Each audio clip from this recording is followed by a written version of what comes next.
एक बार बुद्ध आंखें बंद करके अपने मौन में बैठे हुए थे।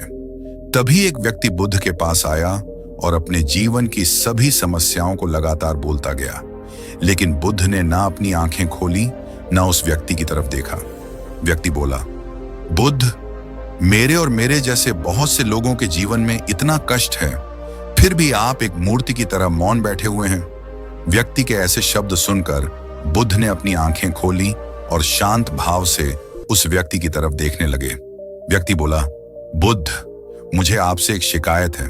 बुद्ध बोले, कैसी शिकायत? व्यक्ति बोला, जो कोई भी आपके पास आता है, आप हर किसी को उसकी समस्या का समाधान नहीं बताते।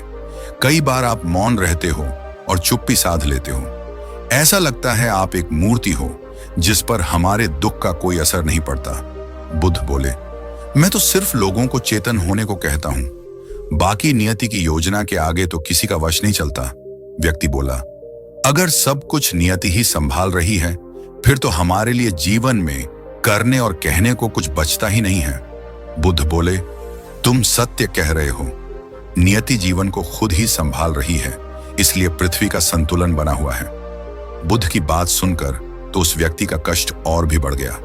वह कहने लगा, बुद्ध, मुझे माफ करें, लेकिन मैं आपकी बात से सहमत नहीं हूं। मेरा यह मानना है कि यदि लोग आपको मानते हैं तो आपको हर किसी को उनकी समस्या का समाधान देना चाहिए।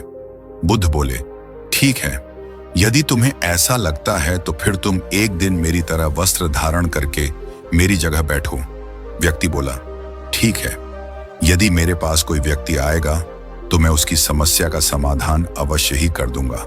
बुद्ध बोले, ठहरो, इतनी आतुरता अच्छी नहीं है। तुम्हें यहां पर मेरी तरह बनकर बैठना तो है, लेकिन तुम्हें एक मूर्ति की तरह बैठना है। जो भी तुम्हारे पास आए, तुम बस उनकी बातें सुनना और मौन रहना। व्यक्ति बोला, यदि मुझे मौन ही रहना है तो मेरा आपका स्थान पर बैठने का क्या लाभ?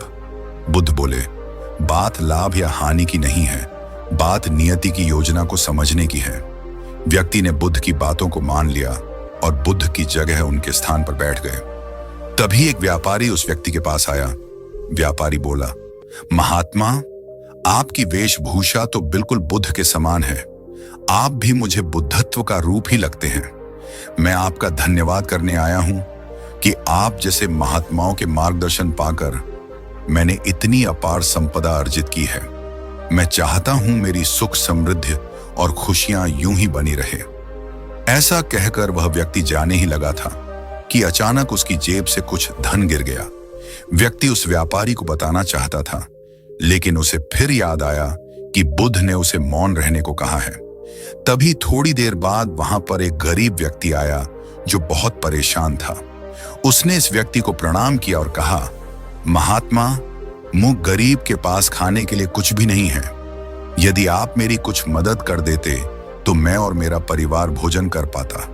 उस व्यक्ति ने हाथ जोड़कर जैसे ही अपना सिर नीचे की तरफ झुकाया, उसे व्यापारी का गिरा हुआ धन दिखाई दिया। उस धन को देखकर वह अत्यंत खुश हुआ।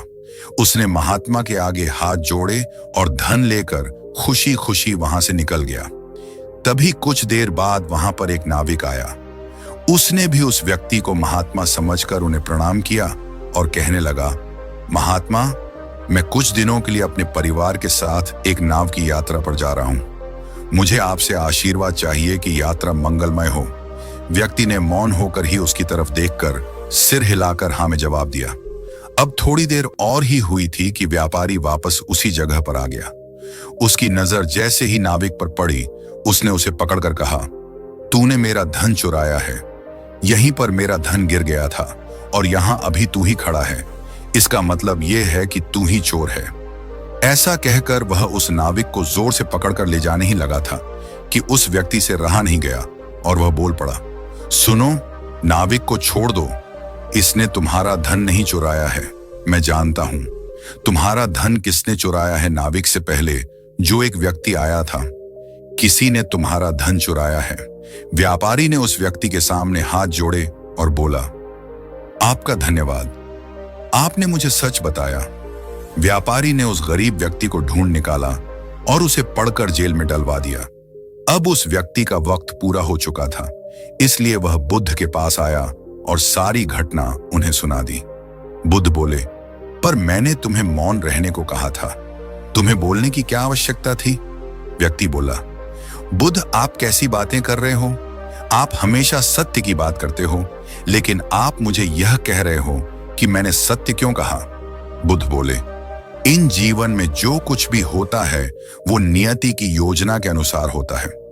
वह व्यापारी बहुत धनी था, उसका थोड़ा सा धन लुट जाने से उसकी स्थिति में कोई खास फर्क नहीं आता, लेकिन उस गरीब व्यक्ति को उसके धन से भोजन मिल गया था। और जो नाविक समुद्र की यात्रा के लिए कह रहा था, नियति में यह लिखा था, समुद्र यात्रा में उसकी मृत्यु होने वाली थी। यदि व्यापारी नाविक को पढ़कर जेल में डाल देता तो कम से कम उसकी मृत्यु तो नहीं होती, लेकिन तुमने नियति की योजना में दखल देकर उसे बदलने की कोशिश की है। बदला सिर्फ चेतना को जा सकता है, नियति की योजना तो प्रकृति ने स्वयं रच रखी है। व्यक्ति ने बुद्ध के सामने हाथ जोड़े और कहा, मुझे माफ कर दीजिए, मैं नहीं समझ पाया था कि नियति की योजना पर हमारा कोई अधिकार नहीं है, क्योंकि उसका अधिकार तो सिर्फ प्रकृति के ही पास है। लेकिन आज आपने मुझे एहसास कर दिया है कि मनुष्य का फर्ज चेतना बनना है। ऐसा कहकर वह व्यक्ति वहां से चला गया। इस कहानी से हमें यह शिक्षा मिलती है कि हमें कभी भी परिस्थितियों को दोष नहीं देना चाहिए, क्योंकि परिस्थिति बाहर का विषय है और मनुष्य के मन की स्थिति उसके अंदर का विषय है।